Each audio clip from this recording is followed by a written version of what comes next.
Hello all, welcome to yet another special edition of APAC Dialogue. APAC Dialogue has been created with an aim to get best of the minds together, be it from governance, be it from healthcare, be it from education, be it a policymaker, be it an international expert, or be it a startup, innovator, or entrepreneur. And today we have with us a very special guest who is known as a education enthusiast, an education entrepreneur. We have with us Mr. Atul Bengeri, Director, Acumen Today Pvt Ltd. Welcome, Mr. Atul. Thank you so much, Savik. How are you doing? I'm fine. Thanks for joining us. I know your story is quite inspiring and quite interesting, and I'm sure our viewers will be learning a lot hearing your entrepreneurial journey and also how you're uh, incorporating a lot of changes in the education ecosystem in the country.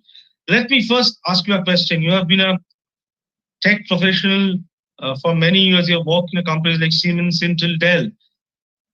What made you to plunge into the entrepreneurial journey with Acumen today? Okay, so it's a short question, but I will take it as a long answer.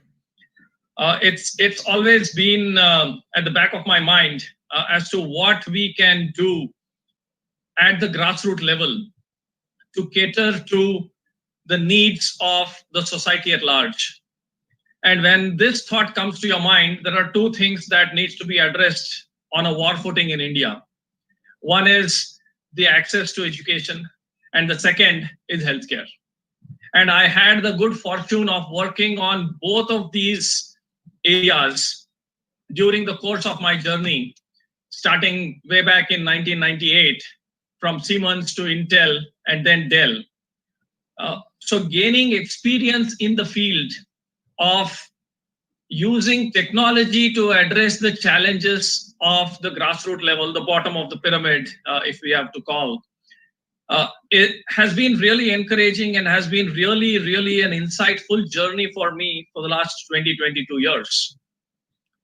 So having looked at those angles, it was very imperative for me to look at solving the main problems rather than looking at it at a very superficial level. So to get to the brass tacks, it was very essential that we do the way things have to be done, the way we have seen it, the way I have seen it, and the way it has to be executed. So when you're working, you would not have that much of a liberty to do the things that you feel are right, because you are naturally governed by the objectives, the vision, and of course, the visibility of the company that you're working in. So it was very evident that while things had to be changed, had to be looked at, and had to be focused, it had to be done through something as an entrepreneurial adventure, if you want to call that way. So that's where I plunged into education of late, and the journey has been really insightful. There's a lot of learning. While Acumen Today is a company which is focusing on introducing learning concepts, there's a lot of learning for myself as an individual and of course at the professional level. So it's an amalgamation of the experience that I have gained working on various different aspects, various different fields,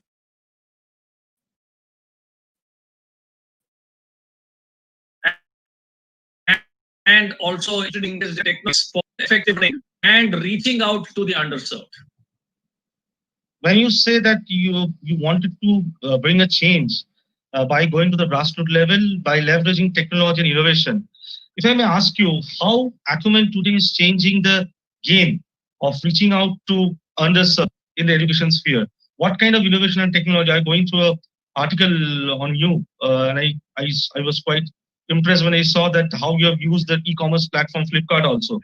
Yes. So how you are changing the rule of the game when you talk about taking the education to the underserved segment, especially using technology and innovation. So what Acumen today stands for?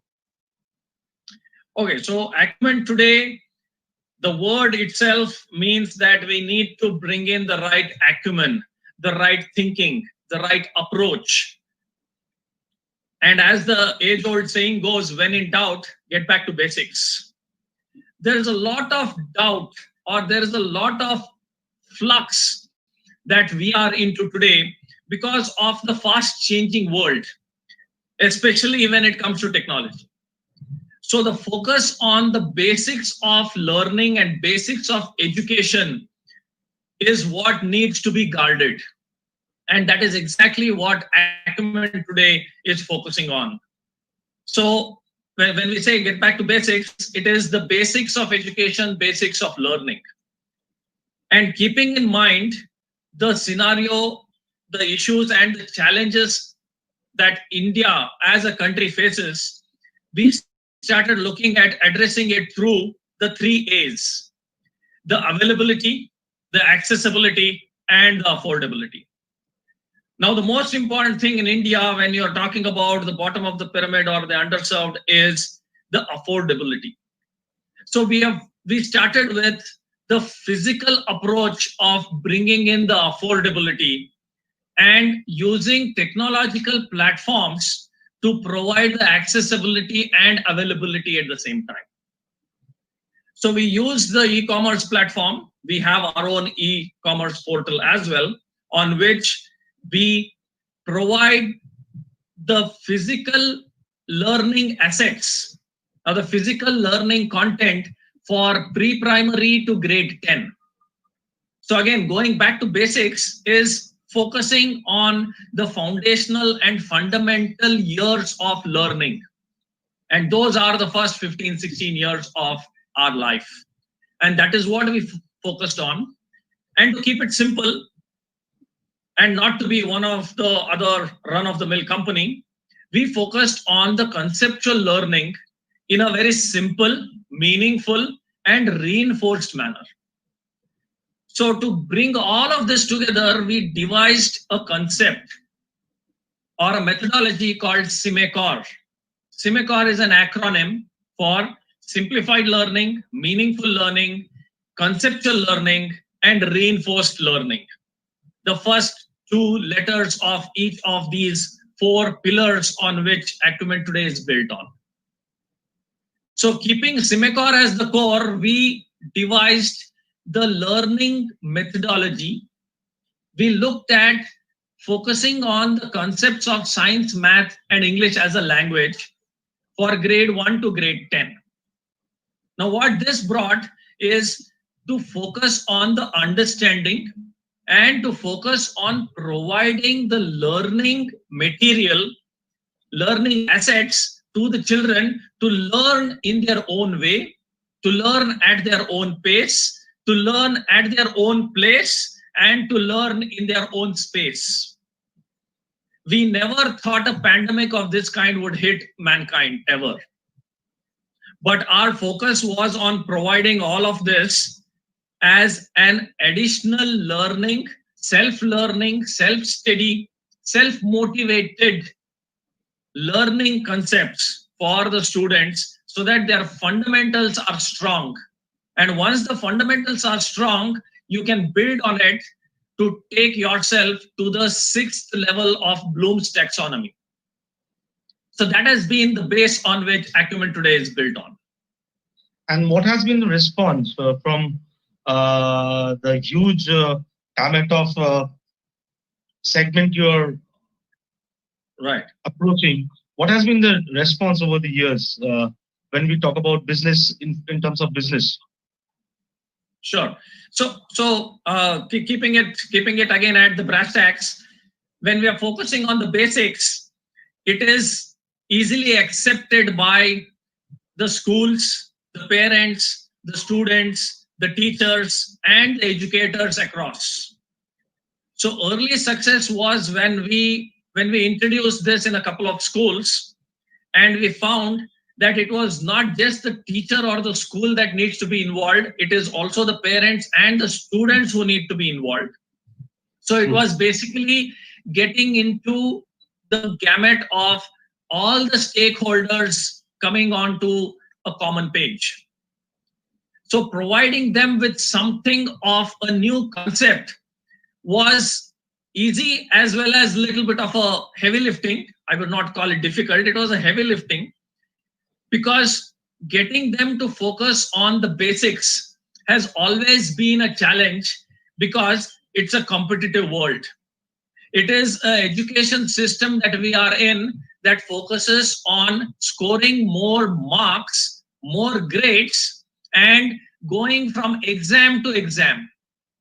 So the learning happens for the sake of exam and not for the sake of getting your fundamentals right and how you would use the knowledge that you have acquired for analyzing and creating something new. So when we took all the stakeholders together, that's when the importance, the significance, and the ease of implementing started.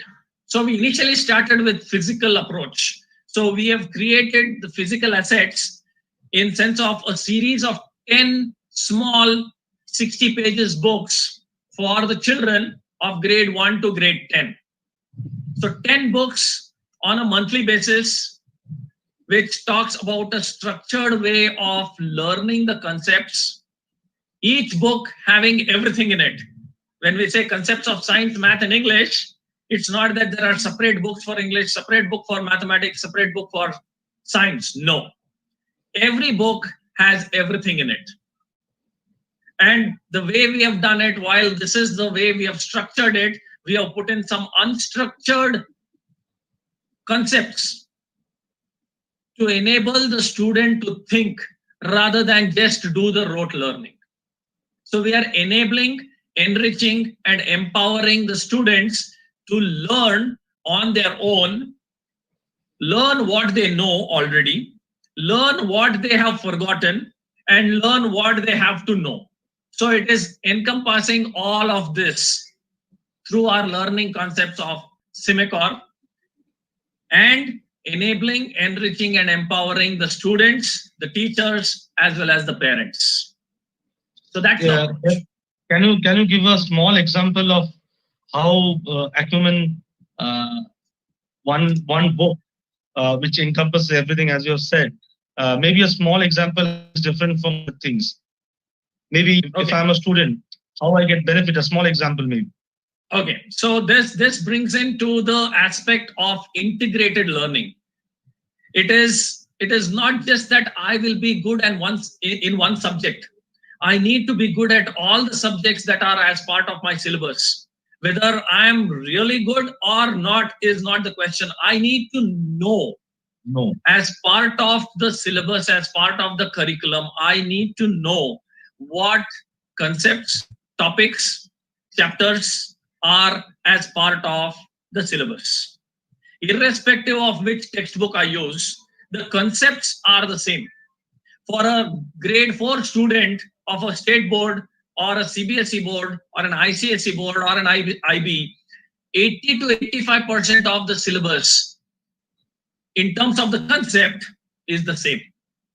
So keeping this in mind, we just picked up the concepts of science, math, and English, and a little bit of general knowledge also incorporated in every book. Now, why we did this is to bring in a holistic learning environment, is to bring in the interrelation between the concepts, interrelation between the subjects. Because as you know, there is a lot of correlation between mathematics and science.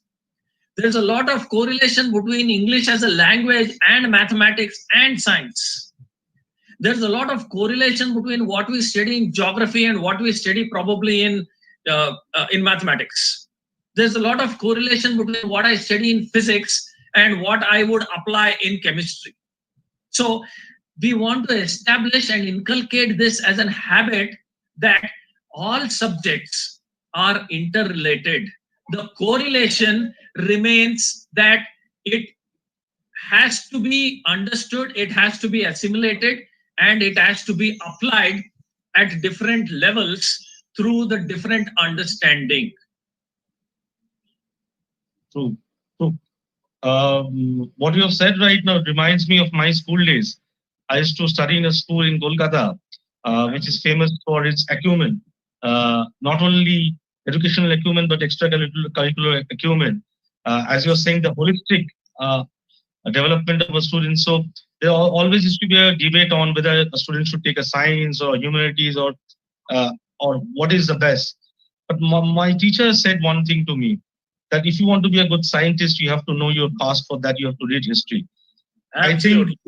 I think what you're trying to do with Acumen solutions is exactly that, where you correlate various subjects together with a holistic view, so that students can get what they should know, not only about only science or maths or English, but how they're also interrelated. Am I right or wrong? You're absolutely right. So the approach has been to focus on the concepts and also bring in the human qualities and human competencies that are required to first be a human rather than just focus on science and technology. So we have incorporated a lot of this moral science kind of storytelling as part of the English teaching. So stories from Panchatantra, stories that are relevant to Indian ethos, stories that are part of our folklore, which has a very deep moral and human values incorporated into them. So this is how we have brought in the Indianness as well as the language learning, to not just for comprehension, poetry or prose, but it is for bringing in the Indian value system back in a very subtle way, because all of this is additional learning that would happen at home. And at home, it is very important these days to create that learning environment so that the parents are also involved, the students are also involved, and there is always a school and the teacher which is guiding the students in the right direction. So what you said is right. And a holistic approach of arts and humanities with curricular, co-curricular, and extracurricular activities has been very well defined as the guideline in the new education policy. I was just Now, about to come to this, taking cue from what you've said right now. You right. just mentioned about that national education policy. Uh, how do you perceive national education policy as an education entrepreneur? Is it a step towards right direction, or a lot of criticism are also coming from various sectors? Uh, how do you analyze the new national education policy as a ed entrepreneur? Yes. Okay. Uh, so the document which came out in 2019, the draft education policy, the 484 pages, 23 chapters document, very well articulates the challenges, the gaps, and the issues that India as a country is facing, and the problems that the present education system would pose to the future generation.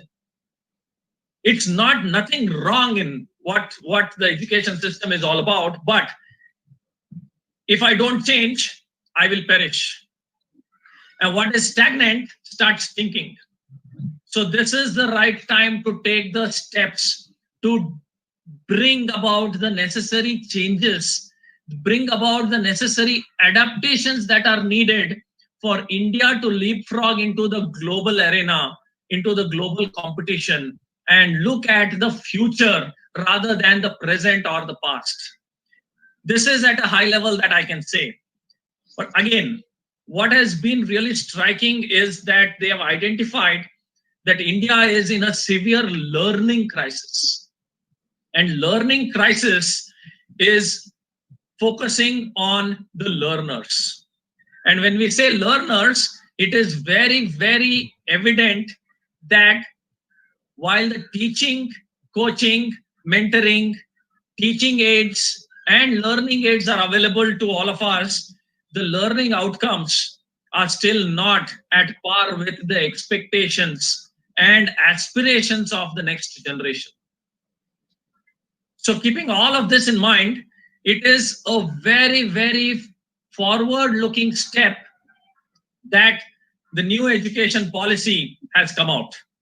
It focuses right from your foundational fundamental learning to your preparatory, to your middle ages, your secondary, and going into your degree, and further studies, advanced studies, which is MPhil and PhD, and so on and so forth, bring in a lot of innovations, research, and development mindset that is needed for any country to be really called a developed country. So that is my take on the education policy. I have been conducting a lot of national education policy workshops and awareness programs, not just for the schools, principals, and the teachers, but also for parents and students.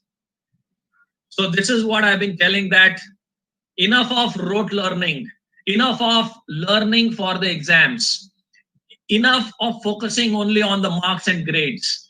Now is the time to focus on your learning, your understanding, your thinking abilities and thinking capabilities. And that is the direction in which the new education policy is asking all of us, educators like me. I'm not a full-time educator as of now because of my corporate experience, but now I'm a full-time educator. The responsibility lies on all of us. The responsibility lies on people like you as well, who are into proliferating all of these good things that needs to reach out to the masses. The educators, the educationists, the schools, the institutions, the parents, and of course the students, they have to be aligned to be in line with seeing the future, for a bright future, if I may say, because competition has changed in the last couple of decades.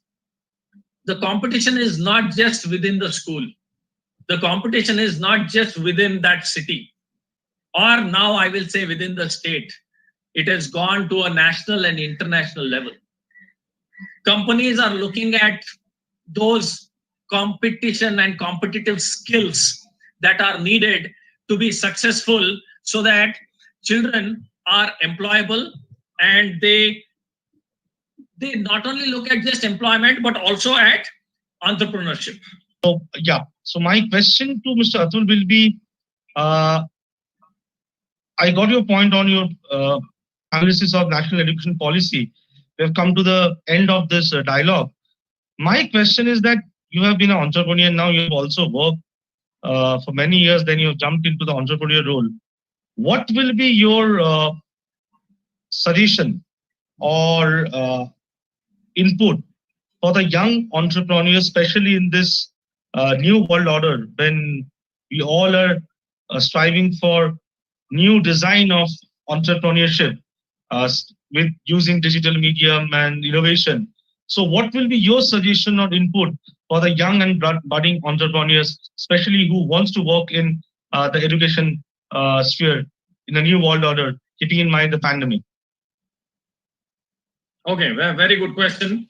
And let me just a little bit detail it out. Education is the most important and the fundamental aspect that needs to be focused in the country of India as of now. How much ever we do is very little. So we would need millions and millions of people to be taking up the responsibility of not just educating the Indian next generation, but we need to align all of them to make India as a knowledgeable society. So it's a heavy lift, and it is a Herculean task for each one of us to focus on. And not each one can do everything. So it needs to be a collective effort of all different ideas, different concepts, different issues that are being addressed, different challenges that are being posed, and look at how we address something that is close to our heart. And what I would add is vocal for local, is to look at something that you are seeing with your naked eyes when you move around in your vicinity. You would find a lot of challenges which needs understanding and aligning your thought process as a solution that can come out. So for young budding entrepreneurs, I will just tell them that keep your eyes, ears, and your mind open to looking at even smaller things which can actually scale up in India because of the sheer size of the population and size of the country that we have. It would be in terms of language, it could be in terms of vernacular, it could be in terms of focusing on learning through experiments, which is experiential learning, learning through doing, which is also experiential learning, learning through going back to your basics, which is bringing in a lot of Indianness into the understanding, learning, educating, and proceeding to a knowledgeable society. So technology is definitely a good enabler, and there is nothing that we can do without technology. And when I say technology, it's not just the IT technology. There are a lot of other technologies that play a role.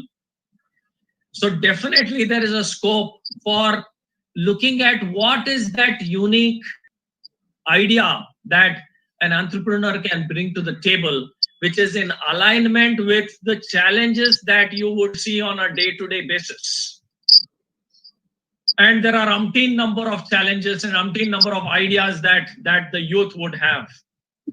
It would need collaboration and the right communication to bring about the necessary change that the entrepreneur may think that is a challenge and a solution. I hope I provided you with some insights, inputs. Absolutely, and I think it will be very helpful for all the young and budding entrepreneurs who are watching this broadcast. APAC dialogue with Mr. Atul Bengeri, Director Acumen Today Pvt Ltd, who is also known as an education enthusiast and education entrepreneur. And I think what you have said at the end is very important, that collaborating and communicating with new ideas to move in the right direction. And APAC dialogue is aimed at creating that kind of communication by bringing best of the minds together to create a dialogue so that we can find ways to collaborate more and take the right decision to move forward, to make a change, to create a change. The tagline for APAC Digital Network is connecting, communicating, and changing. I think that's what Mr. Atul Bengeri is also doing with his Acumen today. Thanks so much for joining us today in a special broadcast of APAC Dialogue. Keep watching next episodes of APAC Dialogue. Thank you all. Thank you so much.